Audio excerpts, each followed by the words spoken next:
Bismillahirrahmanirrahim. Assalamualaikum warahmatullahi wabarakatuh. Selamat pagi adik-adik. Apa kabarnya kalian hari ini? Semoga kabar kalian selalu baik ya, selalu sehat, selalu semangat dalam belajar. Sebelum kita memulai pembelajaran kita pada hari ini, alangkah baiknya kita berdoa terlebih dahulu agar proses belajar kita diberikan kelancaran, proses belajar kita mendapatkan berkah dan rahmat, dan kita semua diberikan kemudahan dalam menerima ilmu. Berdoa masing-masing di dalam hati saja. Berdoa mulai.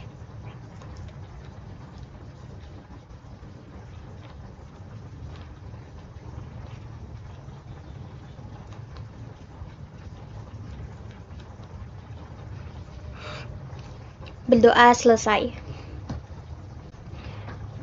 Sebelumnya kita sudah pernah bertemu ya lewat video pembelajaran seperti ini juga pada materi-materi yang sebelumnya.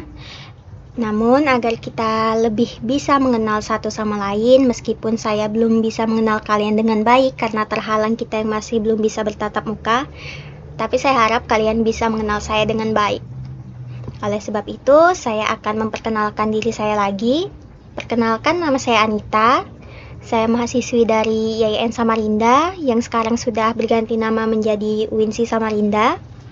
Selama mengikuti PKL di SMA Negeri 7 ini, saya membantu Pak Gozali dalam mengajar pelajaran pendidikan agama Islam.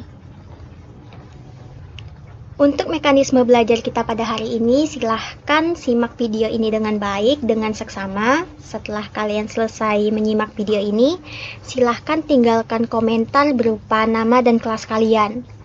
Jika komentar kalian hilang atau tidak terlihat, jangan khawatir.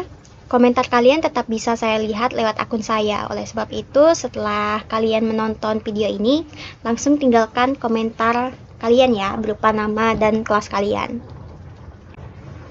Untuk materi kita pada hari ini masih seperti materi pada minggu lalu, yaitu iman kepada qada dan qadar Allah. Sebelumnya pada pertemuan kalian yang sebelumnya sudah diisi oleh Kak Rahul ya.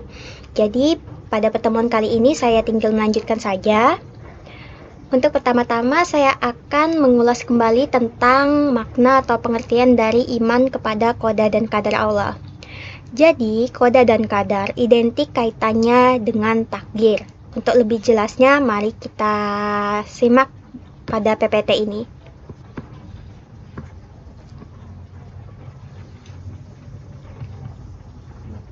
Pengertian qada dan qadar. Para ulama berbeda pandangan dalam memberikan arti kata qada dan qadar. Sebagian ulama mengartikan bahwa kedua kata ini memiliki arti yang sama, namun ada juga beberapa ulama yang mengartikan kata qada dan qadar ini memiliki artinya yang masing-masing. Pandangan yang membedakan antara qada dan qadar. Mendefinisikan qada adalah segala sesuatu yang Allah Subhanahu wa Ta'ala wujudkan, adakan atau berlakukan sesuai dengan ilmu dan kehendaknya. Lalu mendefinisikan qadar dengan ilmu Allah Subhanahu wa Ta'ala tentang apa yang akan terjadi pada makhluk di masa mendatang. Ada juga beberapa ulama yang menukar definisi ini tadi antara qada dan qadar. Pendapat yang menyamakan qada dan qadar memberikan definisi bahwa qada dan qadar adalah aturan baku yang diberlakukan oleh Allah Subhanahu wa Ta'ala terhadap alam ini, undang-undang yang bersifat umum, dan hukum-hukum yang mengikat sebab dan akibat. Kalau tadi pengertian qada dan qadar menurut para ulama, sekarang kita akan membahas qada dan qadar pengertiannya menurut bahasa dan istilah. Qada menurut bahasa berarti menentukan atau memutuskan. Sedangkan menurut istilah artinya segala ketentuan Allah Subhanahu wa Ta'ala sejak zaman azali. Lalu, qadar menurut bahasa adalah memberi qadar, aturan atau ketentuan. Menurut istilah artinya ketetapan Allah Subhanahu wa Ta'ala terhadap seluruh makhluknya tentang segala sesuatu. Jadi bisa kita simpulkan bahwa qada adalah pengetahuan Allah sejak zaman azali terhadap sesuatu yang akan terjadi, sedang terjadi, dan telah terjadi. Sedangkan qadar adalah ketentuan yang Allah berlakukan sesuai dengan pengetahuan Allah. Contohnya begini, kode saya yang sudah ditetapkan oleh Allah ialah bahwa tahun 2022 nanti saya akan lulus kuliah. Nah, itu kode yang ditetapkan oleh Allah berdasarkan ilmunya. Lalu, qadar ialah kejadian pada 2022 nanti bahwa saya benar-benar akan lulus. Ke pembahasan selanjutnya ialah dalil-dalil yang berkaitan dengan qada dan qadar. Dalil yang pertama ialah surat Al-Furqan ayat 2 yang berbunyi Bismillahirrahmanirrahim. Allazi lahu mulku samawati wal ardi wa lam yattahij waladaw wa lam yakul lahu syarikun fil mulk wa khalaqa kulla syai'in faqaddarahu taqdiran. Yang artinya ialah yang memiliki kerajaan langit dan bumi, tidak mempunyai anak, tidak ada sekutu baginya dalam kekuasaannya, dan dia menciptakan segala sesuatu lalu menetapkan ukurannya dengan tepat. Lalu tafsir dari surat Al-Furqan ayat 2 ini dari Kemenak ialah Allah yang menurunkan Furqan itu adalah Dia yang memiliki kerajaan langit dan bumi. Kekuasaannya begitu sempurna dan kemampuannya tidak terbatas dalam mengurus keduanya. Dia tidak mempunyai anak karena Dia tidak memerlukannya, dan tidak pula ada sekutu baginya dalam kekuasaannya, karena Dia Maha Kuasa sehingga tidak memerlukan bantuan.